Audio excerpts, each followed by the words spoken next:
पुल्लो नाम की भगतनी थी। आसपास उसकी बहुत चर्चा होगी और राजा भी उस पुल्लो के पास जाने लग गया, उसका भगत बन गया।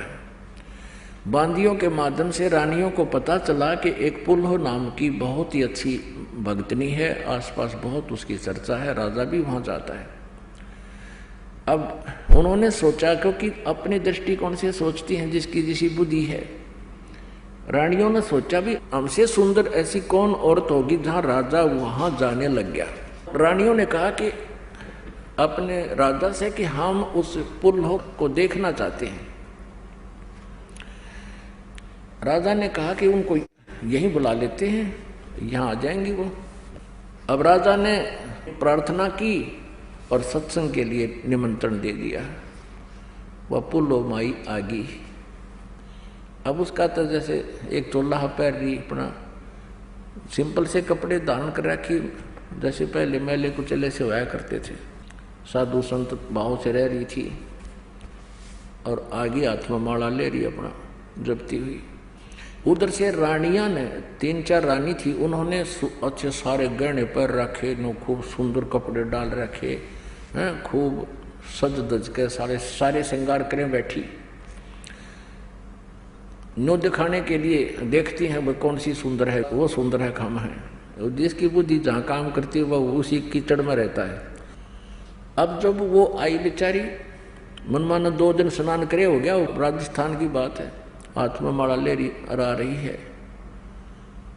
वह देख कर नो हाथ पीटे हैं, या हवा पुल्लो, वो खूब आंसू दांदरे काट रहे हैं, और तेरे की बता, हम तो पता नहीं, नो सोचा देख रहा कैसी सुंदर होगी, सारा चर्चा चल रही। तब पुल्लो क्या बोली, जो आभूषण पहन रखा था, अपनी देसी भाषा में इसको गहना बोलते हैं, गहना। पुल्लो ने अपनी लैंग्वेज में कहा कि गहना बाधा इस तन की शोभा, और यूं तन काचो बांडो, और बिना भक्ति कुतिया बनोगी, राम भजो न रांडो। मैया की लैंग्वेज ना माइये जाने के ऊपर समझाई जाया करेंगे।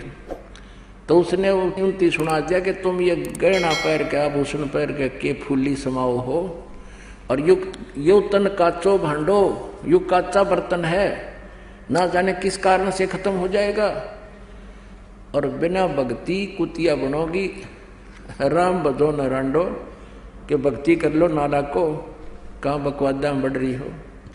ये संत लैंग्वेज में शरीर को भांडा कहते हैं। तो यहाँ गरीबदास साहिब जी ने वही शब्द प्रयोग किया, इसलिए इसको क्लियर करने के लिए आपको समझाया।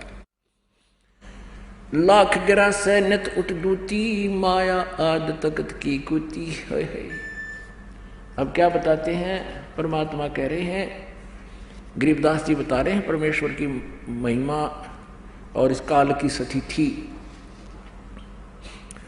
1 लाख प्रतिदिन ये काल इस दुर्गा के माध्यम से, ब्रह्मा विष्णु महेश के माध्यम से 1 लाख जीवों को खाता है और इन्हीं से जन्मवाता है। जैसे रजगुण ब्रह्मा जी के उस गुण से हम प्रेरित होकर के संतानोत्पत्ति करते हैं, विष्णु जी के सतोगुण के कारण हम एक दूसरे में बंधे रहते हैं, जकड़े रहते हैं, मोहित रहते हैं, इसको सतिथि बोलते हैं। और हमारे कर्म अनुसार ये हमारे संस्कार भी विष्णु जी देते हैं। और साथ में तमोगुण से भगवान शिव जी से हमारा संहार करा के ये 1 लाख प्रतिदिन खाता है। उसके विषय में जानकारी दी है कि लाख ग्रास्य, ग्रास माने खाना, लाख ग्रास्य नित उठ दूती, माया आद तकत की कुती है। और 1.25 लाख घड़िए नित भांडे, 1.25 लाख नए शरीर मनुष्य के ये भांडे बर्तन प्रतिदिन 1.25 लाख यानी 25% एक्स्ट्रा उत्पन्न करता है। जैसे 1 लाख खाए तो 1.25 लाख प्रतिदिन जन्म देता है। 1.25 लाख घड़िए नित भांडे, भांडे माने बर्तन, जैसे कुम्हार भांडे बनाता, पंडे घड़े बनाता है। और अंसा उत्पत्ति परलय डंडे, कहते इन जीवों को जन्म और मृत्यु के दंड से दंडित ये काल, दुर्गा और ब्रह्मा विष्णु महेश मिलकर कर रहे हैं, अकेले ब्रह्मा विष्णु महेश नहीं। ये तीनों चेला बटपारी, सिरजे पुरुषा सिरजी नारी, खोखापुर में जीव बुलाए, सोपन बिस्त बैकुंठ बनाए। ये अरहट का कुआ लोई या गलबंजा है सब कोई, कीड़ी कुंजर और अवतारा, हरहट डोर बंधे कई बारा। अरहट डोर कहते हैं, रहट होता है कि कुएं के अंदर एक कुआं खोद दिया जाता था सिंचाई के लिए, उसके ऊपर एक चैन डाल दी जाती थी, एक पुली बनाई जाती थी, पुली की आगे एक लकड़ की लंबी लाठ ले जा करके उसमें कोल्हू की तरह बैल जोत दिए जाते थे। बैल उस पुली को घुमाते थे और चैन के ऊपर बाल्टियां वेल्ड होती थी। ये देखिएगा, थोड़ा सा सीन दिखाते हैं, वो उसको अरहट कहते थे। ये अरहट का एक चित्र है, जैसे ये कुआं है नीचे, ये इसकी एक एलिवेशन दिखा रखी है, यहाँ तक इसमें जल है और ये एक पुली है, पुली के ऊपर एक चैन लटका रखी है, इसका बाल्टी वेल्ड कर रखी है। तो नीचे से पानी भरकर आता है, ऊपर यहाँ खाली हो जाता है, इधर सिंचाई के लिए जाता है।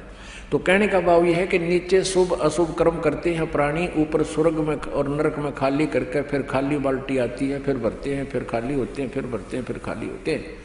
ये अरहट का कुआ लोई या गलबंजा है सब कोई, यानी जन्म मृत्यु रूपी ये अरहट है। यहाँ से शुभ अशुभ इकट्ठे किए, स्वर्ग में चले गए, वहाँ खाली किए, स्वर्ग में पुण्य, नरक में पाप, फिर 84 लाख योनियों में अलग से रह गए।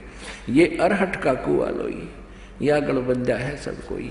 ये ब्रह्मा विष्णु महेश तक भी जन्म मृत्यु इस रहट के कुएं में बंधे हुए हैं। कीड़ी कुंदर और अवतारा, हरहट डोर बंधे कई बारा, होए होए अरब अलिल इंद्र है भाई, अरहट डोर बंधे सबाई, शेष महेश गणेश वर्ताही, इस जन्म मृत्यु की डोरी ते बंधे सब आही। शुक्रादिक ब्रह्मादिक देवा, हरहट डोर बंधे सब खेवा। ये कोटिक करता फिरता देखा, हरहट डोर कहूँ सुन लेखा। ये चतुर्भुजी भगवान कहावे, ये भी जन्म मरण में निश्चय आवे। परमात्मा बंदी छोड़ इसलिए हमें याद दिलाते हैं कि जो साधना हम बताते हैं उसको कीजिए, तुम्हारा जन्म और मृत्यु का रोग सदा के लिए समाप्त हो जाएगा। परमात्मा कहते हैं सतलोक में तुम्हें पूर्ण मोक्ष प्राप्त होगा।